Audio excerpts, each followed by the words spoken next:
So we are studying the topic class 10th, chapter number 11, area related to the circle.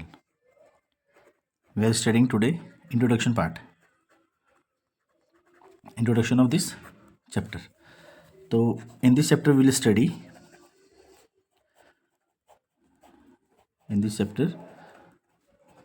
study, to find the areas of two special parts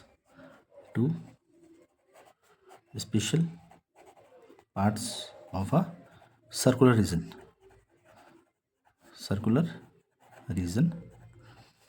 known as, first is your sector,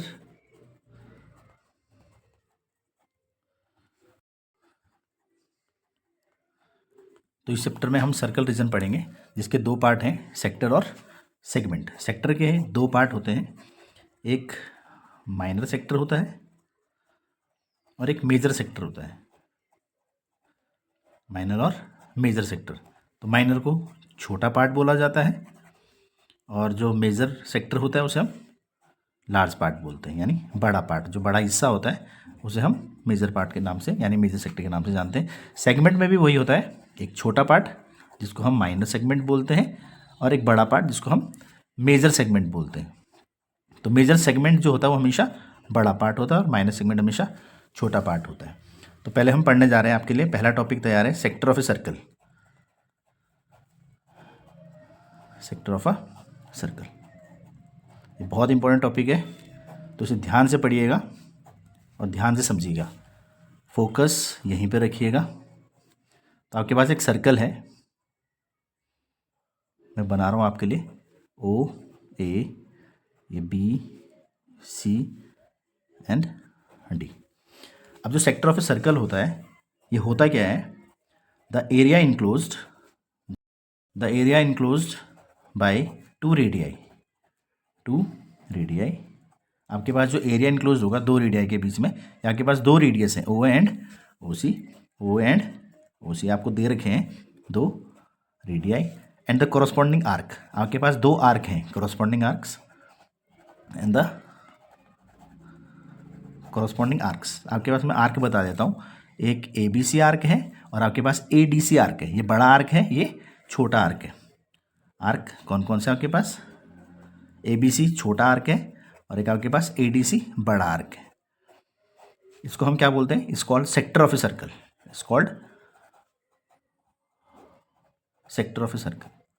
इसे हम क्या नाम देते हैं, circle का एक sector है ये इसकी डेफिनेशन है, जिसकी डेफिनेशन हो गई। इसे मैं आपको बता देता हूँ, ओ ए बी सी ओ, अगर हम बात करें ओ ए बी सी ओ, ये मैंने शेडेड कर दिया आप लोगों के लिए। तो ओ A B C O,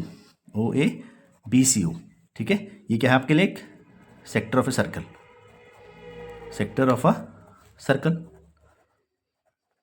with centre ओ,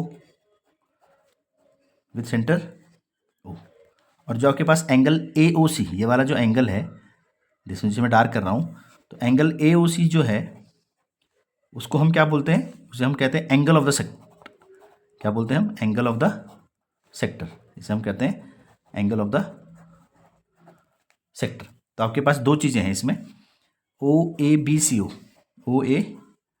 सी ओ को हम कहते हैं माइनर सेक्टर। ये जो छोटा पार्ट होता है, ये वाला इससे पहले भी मैंने कहा था, ये वाला जो पार्ट है ओ ए बी सी ओ, इसे मैं थोड़ा डार्क कर रहा हूँ, ओ ए बी सी ओ, इस पार्ट को हम कहते हैं माइनर सेक्टर।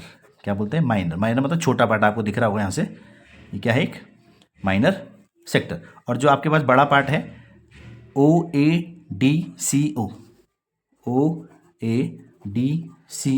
ये आपके पास मेजर सेक्टर है, यानी बड़ा सेक्टर। ये रहा आपका, देखो ओ यहाँ से जा रहा है, ओ ए डी सी ओ, ये आपको दिख रहा होगा फिगर में, ये पूरा क्या है आपका, एक मेजर सेक्टर है, ठीक है। अच्छा, इसमें आपको हमेशा याद रखना है, नोट करने के लिए आप थोड़ा सा नोट कर लो, क्या रिमेंबर रखना है इसमें, आपके पास जो एंगल ऑफ माइनर सेक्टर होगा, जो छोटा सेक्टर है, एंगल ऑफ माइनर सेक्टर, वो हमेशा 180 से कम होना चाहिए। Is less than 180 degree. यानी आपके पास जो एंगल AOC है, जो एंगल AOC है वो हमेशा 180 से कम होना चाहिए, 180 से कम होना चाहिए। और जो एंगल ऑफ मेजर आर्क है, एंगल ऑफ जो आपका क्या है मेजर सेक्टर का जो एंगल है, मेजर सेक्टर का जो एंगल है वो हमेशा बड़ा होना चाहिए, किससे? 180 डिग्री से, इज मोर देन 180 डिग्री, ये आपको पता होना चाहिए। यानी आपका जो रिफ्लेक्स एंगल होता है, कौन सा एंगल AOC का जो रिफ्लेक्स एंगल होता है हमेशा 180 से बड़ा होना चाहिए, 180 से बड़ा होना चाहिए। अच्छा जी, अब आपके पास जो फिगर है वो मैं यहाँ पे बना देता हूँ फिर से एक बार। ये आपके पास जो फिगर है वो है सर्कल O, ये आपके रेडियस हैं OA, ये B, ये C और ये आपका D पॉइंट। अब आपके पास जो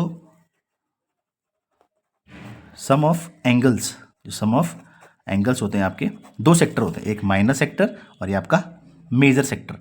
तो some of angles of minor sector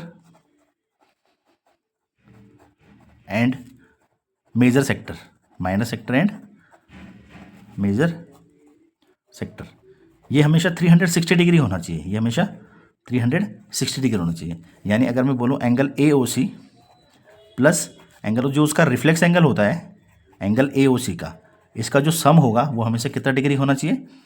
360 degree होना चाहिए। ठीक है, तो माइनर सेक्टर और मेजर सेक्टर इन दोनों का सम कितना होना चाहिए? 360 डिग्री होना चाहिए। अब आपको ये पता होना चाहिए सरकमफ्रेंस, जब हम बात कर रहे हैं आर्क की तो हम जाते हैं उस पर सरकमफ्रेंस पे। तो सरकमफ्रेंस ऑफ ए सर्कल, जो सर्कल का सरकमफ्रेंस होता है वो आप लोगों को पता होगा कितना होता है, 2πr होता है। यहाँ पे एक और चीज़ नोट करने के लिए आपको थोड़ा सा ध्यान देना पड़ेगा, नोट करना इस चीज़ को। यहाँ पे ये कहता है कि जो आपका मेजर आर्क होता है, जो आपका मेजर आर्क और प्लस जो माइनर आर्क होता है, आपके पास दो आर्क होते हैं, मैंने पहले ही बताया था, ये हमेशा किसके इक्वल होते हैं?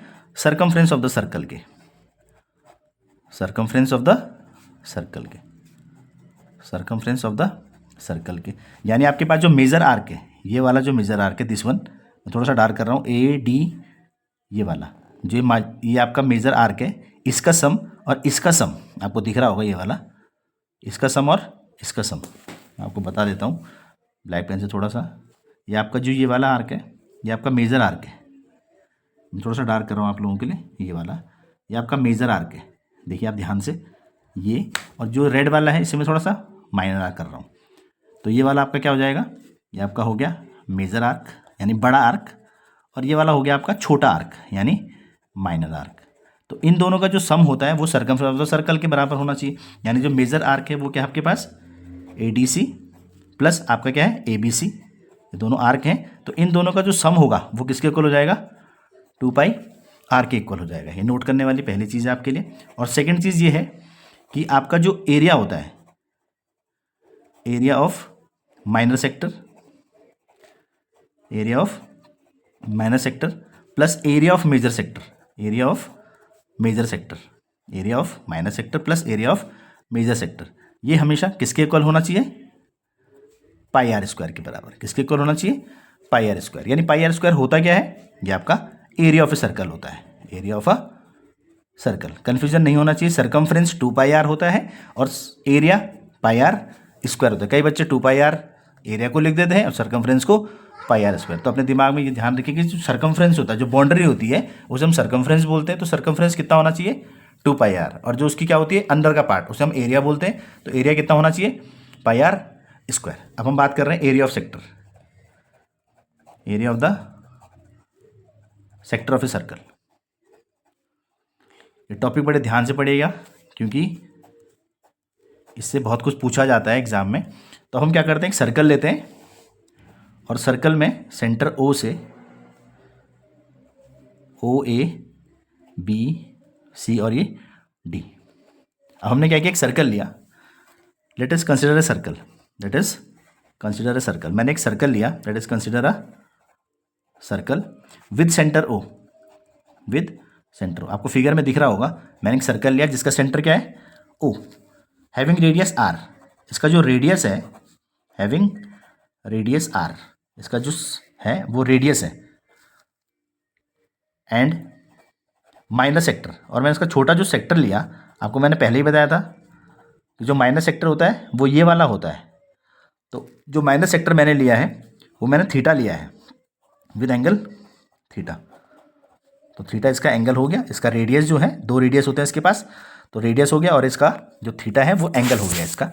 तो एरिया ऑफ सेक्टर जो होगा, एरिया ऑफ द सेक्टर, जिसका फॉर्मूला है वो बहुत इंपॉर्टेंट है, वो याद रखिएगा और एग्जाम में जब भी क्वेश्चन आएगा तो इसका फॉर्मूला जरूर लिखिएगा क्योंकि उसके भी नंबर आपको मिलते हैं। तो एरिया ऑफ सेक्टर कितना हो जाएगा आपका, theta upon 360, theta upon 360 into pi r square. ये इंपॉर्टेंट है तो इसलिए इसको थोड़ा सा याद कर लीजिएगा और जब भी क्वेश्चन आएगा तो इसको जरूर लिखना है, theta upon 360 into pi r square. एक और चीज़ बता दूं मैं आपको, area of the major sector, area of the major sector अगर आपको फाइंड आउट करना हो तो आप कैसे कर सकते हो एरिया ऑफ मेजर सेक्टर, जो एरिया ऑफ सर्कल होता है पाई आर स्क्वायर माइनस, अगर आपको पता हो एरिया ऑफ माइनर सेक्टर, तो आप एरिया के सर्कल में से एरिया ऑफ माइनर सेक्टर को माइनस कर दीजिए तो आपका क्या आ जाएगा, एरिया ऑफ मेजर सेक्टर। वैसे ही अगर आपको area of the minor sector निकालना हो तो what you have to find, आप क्या कर दीजिए, एरिया ऑफ सर्कल यानी पाई आर स्क्वायर में से आप किसको माइनस कर दीजिए, area of major sector. So simple है ना। जब आपको बड़ा निकालना हो तो सर्कल के एरिया में से छोटे को माइनस कर दो और जब छोटा निकालना हो तो सर्कल के एरिया में से बड़े को माइनस कर दीजिए। एक चीज़ और नोट करनी है आपने, सबसे इंपॉर्टेंट चीज़, इस चीज़ का ध्यान बहुत रखना पड़ता है। अगर फर्स्ट है, अगर थीटा जो है, जो थीटा एंगल होता है, अगर वो 180 डिग्री हो जाए, अगर जो थीटा है वो 180 डिग्री हो जाए तो जो आपका सेक्टर है, देन जो आपका सेक्टर है वो क्या बन जाता है, then the sector becomes a semi circle. वो क्या बन जाता है, सेमी सर्कल बन जाएगा भाई। बनेगा नहीं बनेगा, देखिए ये सर्कल है, सर्कल में अगर जो ये 180 बन जाए, जो आपका ये एंगल है ये क्या बन जाए 180, तो आपको दिख रहा होगा क्या बन गया, एक सेमी सर्कल। क्या बन गया, एक सेमी सर्कल। तो इसका सीधा सीधा फॉर्मूला आप लगाइए, तो इसका जो एरिया होगा, जो एरिया ऑफ सेक्टर होगा इसका, तो एरिया ऑफ सेक्टर कितना हो जाएगा भाई, आपका कितना हो जाएगा, pi r square by 2, pi r square by 2। Sir कैसे हुआ भाई, जो थीटा है वो हमने कितना रखा 180 degree, total 360 degree into pi r square. सही है, 0 से 0, 18 1 18, 18 2 36, तो कितना आया पाई आर स्क्वायर बाई 2। तो you have to write the formula directly, उसमें सॉल्व करने की जरूरत नहीं है। और दूसरा, अगर थीटा आपके पास कितना हो 90 डिग्री, अगर थीटा कितना हो 90 degree, then sector becomes quadrant. भाई सेक्टर जो है वो क्या बन जाता है, क्वाड्रेंट बन जाता है, क्वाड्रेंट बन जाता है ना। ठीक है, तो आप देखिए ये सर्कल मैंने बनाया, इस सर्कल का जो चौथाई पार्ट होता है उसे हम क्वाड्रेंट बोलते हैं। क्या बोलते हैं, क्वाड्रेंट। तो आप देखो क्वाड्रेंट में 90 डिग्री बना रहा है, एंगल कितना बना रहा है 90 डिग्री, तो ये क्या बन गया, एक क्वाड्रेंट यानी सर्कल का 1/4 पार्ट। तो यानी एरिया ऑफ सेक्टर जो होगा, एरिया ऑफ सेक्टर जो होगा वो कितना हो जाएगा, pi r square by 4, pi r square by 4। कैसे होता है मैं आपको बताता हूँ। 90 थीटा कितना होगा 90 और 360 इंटू पाई आर स्क्वायर।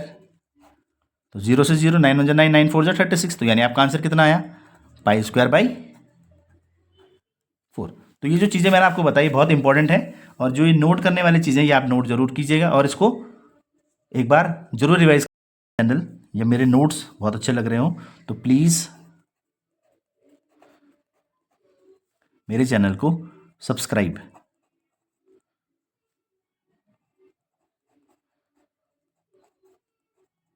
जरूर कर दीजिएगा और उससे मुझे क्या मिलता है, मोटिवेशन मिलता है आप लोगों का, और मैं ऐसे ही आपके लिए अच्छी अच्छी वीडियोस बनाता रहूँगा।